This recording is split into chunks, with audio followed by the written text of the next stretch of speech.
Assalamualaikum warahmatullahi wabarakatuh. Shalom, Om Swastiastu, Namo Buddhaya, salam kebajikan. Saya Krisna Disulandari, perawat di ruang tindakan bedah minor Poliklinik Bedah RSPAD Gatot Subroto, akan menjelaskan mengenai luka dan bagaimana cara melakukan perawatan luka secara mandiri di rumah. Luka adalah rusaknya suatu komponen atau satu kesatuan dari jaringan tubuh kita yang mengakibatkan robeknya lapisan kulit dan merusak jaringan yang ada di bawahnya. Luka terbagi menjadi dua jenis. Yang pertama, luka tertutup dan luka terbuka. Luka tertutup adalah luka seperti bengkak dan juga memar. Luka yang terbuka seperti luka robek, luka tusuk, luka operasi, dan luka yang terbuka. Penyebab luka ada 5. Yang pertama, mekanik yang berasal dari benda tajam, benda tumpul, senjata api, dan juga bahan peledak. Benda tajam seperti kita terkena pisau atau alat tajam lainnya. Lalu benda tumpul seperti kita misalnya jatuh, terlempar batu, atau terkena pukulan. Yang kedua, fisik yang berasal dari paparan suhu panas dan dingin serta aliran listrik. Paparan suhu panas seperti kita terkena air panas dan juga api. Lalu paparan suhu dingin seperti misalnya kita berada di area tertentu yang memiliki suhu di bawah minus yang terlalu lama sehingga bisa menyebabkan luka. Lalu yang ketiga itu kimia yang berasal dari zat kimia, zat asam dan juga basa.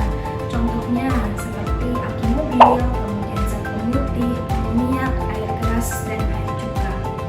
Penyebab berikutnya adalah gangguan pembuluh darah. Biasanya terjadi pada pasien-pasien yang memiliki penyakit diabetes mellitus atau yang disebut dengan penyakit gula. Penyebab berikutnya adalah alergi yang bisa berasal dari alergi makanan dan juga obat-obatan. Lalu faktor apa saja yang bisa menghambat penyembuhan luka? Di sini saya akan menjelaskan. Faktor yang pertama adalah kekurangan nutrisi, khususnya vitamin C, protein, dan juga zinc.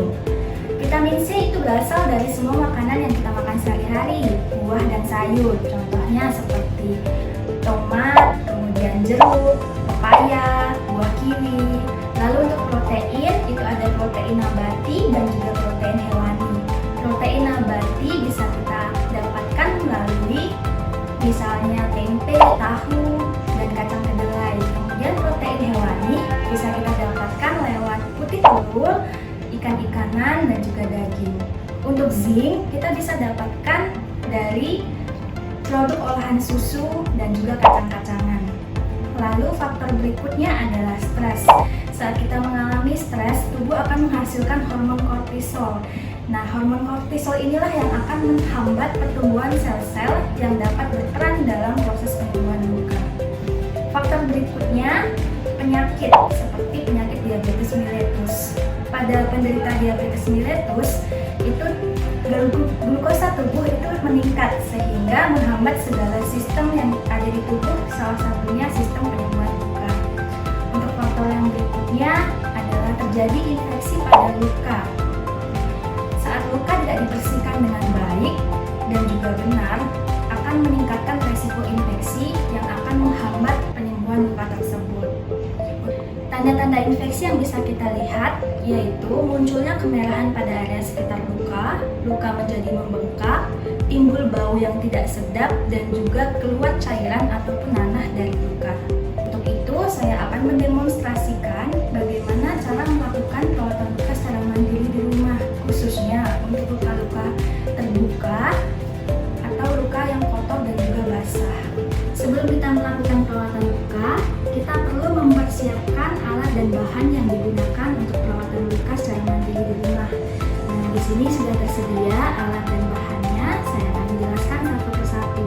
Yang pertama, kita harus menyiapkan larutan natrium klorida 0,9% yang bisa kita dapatkan di apotek terdekat. Lalu kita siapkan betadine 10%, kemudian kasa steril, lalu perban ada 2 jenis, ini untuk perban bulu dan ini untuk perban plesternya. Lalu kita siapkan sarung tangan bersih sekali pakai, kemudian kita siapkan gunting,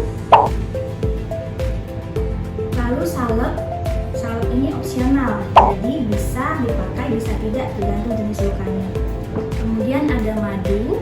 Madu juga tergantung jenis luka yang akan kita rawat. Dan terakhir kita siapkan tempat sampahnya.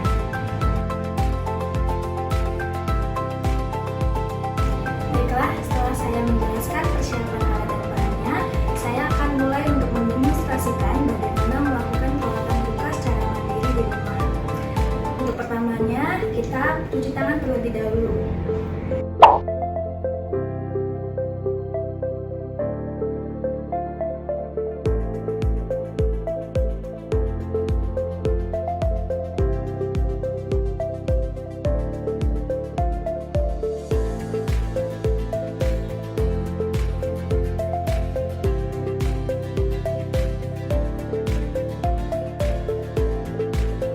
Berikutnya, kita menggunakan sarung tangan bersih.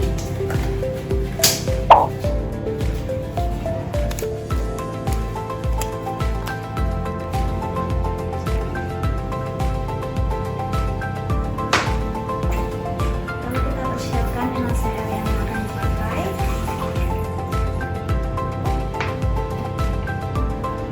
Setelah itu, kita buka perbannya secara perlahan.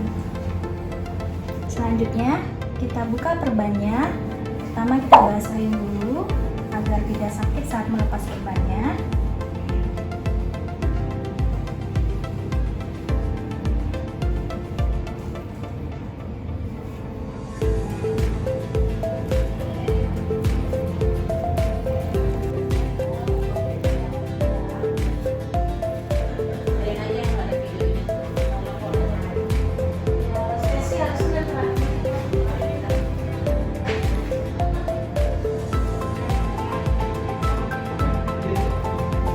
Berikutnya kita bersihkan. Yang pertama kita bersihkan dulu area sekitar lukanya. Tapi jangan sampai setelah kita bersihkan area sekitar masuk ke dalam lukanya. Jadi hanya cukup sekitarnya dulu kita bersihkan. Setelah bersih, kasanya bisa dibuang. Lalu kita ganti lagi menggunakan kasa yang baru. Baru kita bersihkan bagian dalam lukanya. Seperti ini. Bersihkan.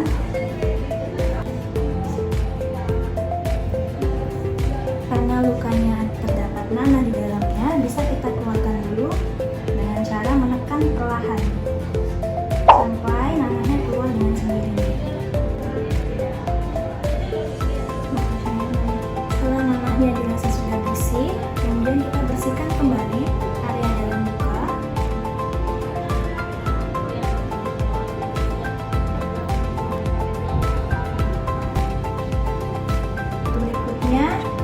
Kita tuang madunya secukupnya, jangan terlalu banyak, juga jangan terlalu sedikit. Lalu kita masukkan ke dalam area luka sampai semua permukaan lukanya itu terkena madu.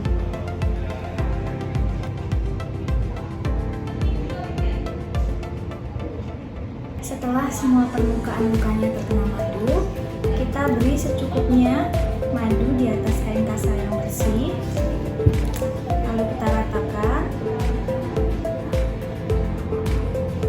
Setelah itu kita tutupkan ke dalam luka.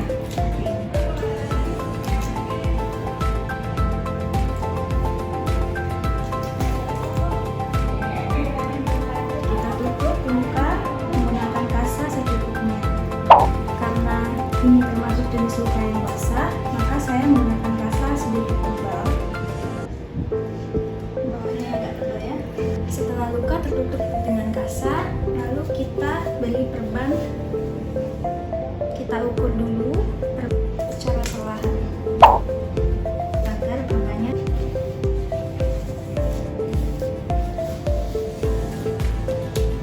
Untuk jenis luka terbuka yang seperti ini, saya tidak menggunakan betadine, melainkan saya menggunakan madu.